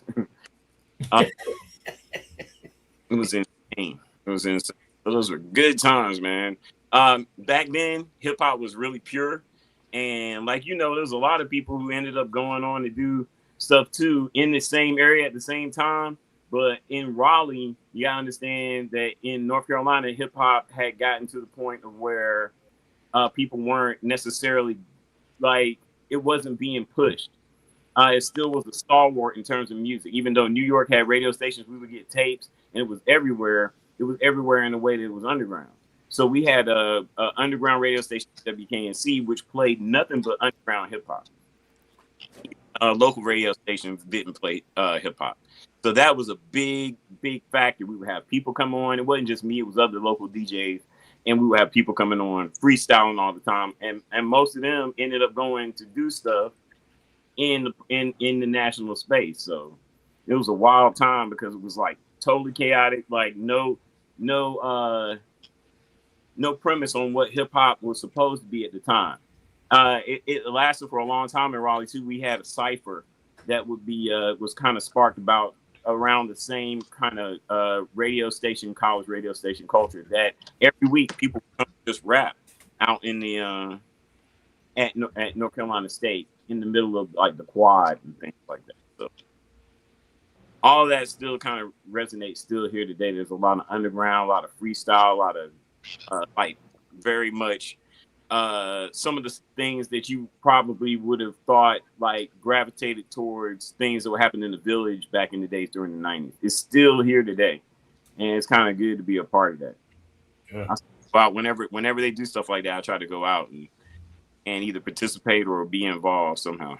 So I'm glad that hip hop is still. You were talking about the 50th anniversary. I'm glad it's still around. I'm glad that groups like you guys, Fences, Tessa Sonic. I'm glad like people like you, Dart, you go out and like DJs like you guys. Like I feel like we're the ones that still have the echoes of what it is, and it still resonates because you see a lot of kids coming out today and kind of rehashing some of the stuff that we did, as well as being probably the truest or purest time of hip hop that we had in terms of people's perspective. I saw Designer, the good dude that did the Panda. He came out with a record recently. I was scrolling through YouTube and it sounded like something that you would expect. Yeah. You guys are talking about record labels, corporations stunted hip hop's growth. I feel like that was a big part of it. And, people trying to tell us where direction should have gone, where we were trying to make art. I think that had a big effect. But, you got a lot of ability today, even with legacy and legendary artists, to turn all that stuff around. So, yeah. I on here is with that too. So, yeah. Word up. All right. Flatline, real quick. What did we miss?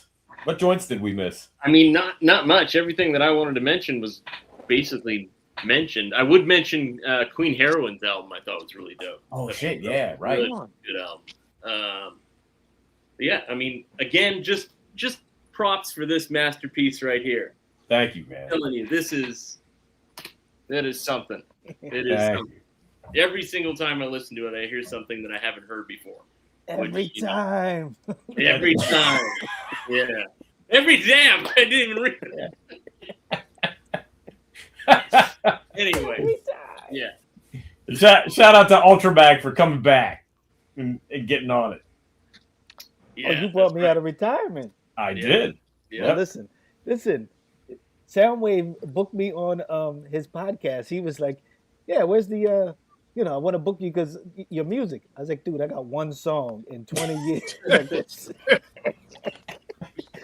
I think Soulbuck has the demos from like the 90s. That's I still got them. I know you do. Still got them. But yeah, Soundwave booked us on his podcast. Yeah. He had me. I said, "Yo, you should put on C-Doc." After C-Doc, M-Rock, so the whole crew's been on. Yeah. Thank you, Soundwave. That was great. Infinite Banter. No doubt, man. No doubt. Thanks for coming on, all you guys, M-Rock, Ultramax 7, and it all comes back to that Chuck D album, because like I said before, just being a fan, buying that album and connecting with you guys, and then just hearing about all these other artists and everything. That's how hip hop is, man. It's a community. People just kind of finding things through each other And yeah, man, I just hope 2026 just builds off of 2025. And I'm still got my fingers crossed for Pete Rock and CL to get back together. That's still my hope, but we'll see what happens. Listen, if they do next year, they do another Mass Appeal, I need to see a Pete Rock and CL Smooth and an Eric B and Rakim record. Listen, I love Rakim, but it sounds different. It sounds different when it's Eric B and Rakim. It does. All those albums hit. All those albums hit. Do you see Dart tensing up over here? I am as well. I don't think either one of those. Wait, he doesn't like Eric B and Rakim? That is the likelihood of it happening. Yeah. Because all Eric B's gonna do is stand behind the turntables and look menacing and not scratch well. I mean, hey, listen, I remember every single one of those Eric B and Rakim albums. I don't remember. They weren't produced by Eric B. Yes. No. They weren't. They don't have, but there's something with that feeling. It works. Yeah. Yeah. Rock's gonna rhyme, jump behind the turntables and scratch too. I'm the Alpha, Window Omega. Get out the way. Listen, if we get Large Professor to produce it, whatever. Well, yeah. Right. Mm-hmm. Large Pro for those who don't know. Yeah, let's plant that seed. Yeah. Yep. I got one. I think it's safe to announce. Of course, shout out to the Beat Miners. Evil D announced it on his Twitch a couple weeks ago. So he said there's a Black Smith & Wesson album coming. It's produced all by the Beat Miners. Basically, it's Buckshot and Smith & Wesson as a group. Wow. What? So it's supposed to drop sometime next year, he said. Wow. So I'm only saying it now because he said it on his Twitch. So I'm like, all right, it's safe to talk about it. Oh, I thought he was about to say 5 Foot was coming back too. I was about to say what? Wow. Oh, all right. That's crazy. That is crazy. Things to look forward to. Yeah. So, things to look forward to. All right, y'all. I think we have chatted enough. Thanks for coming through, everybody, for the year-end episode. This is the end of season 4 of It's C-Doc again. We'll be back next week for season 5. Soul Business. Soul Buck is going to be spinning on Sunday to bring us in with the mixtape. Yep. And who we got coming up next week? Young Z. That's right, Young Z. With Jersey.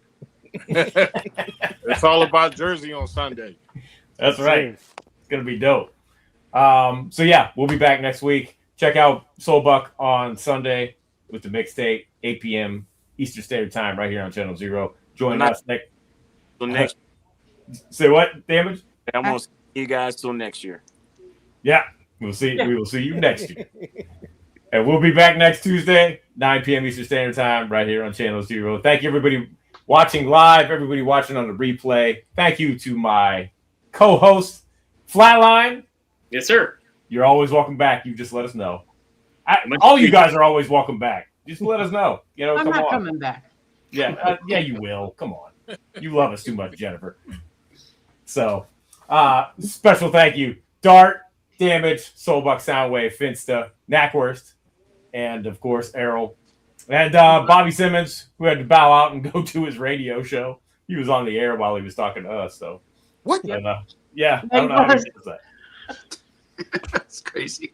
Yeah, and we'll see everybody next week for another episode of It's C-Doc again.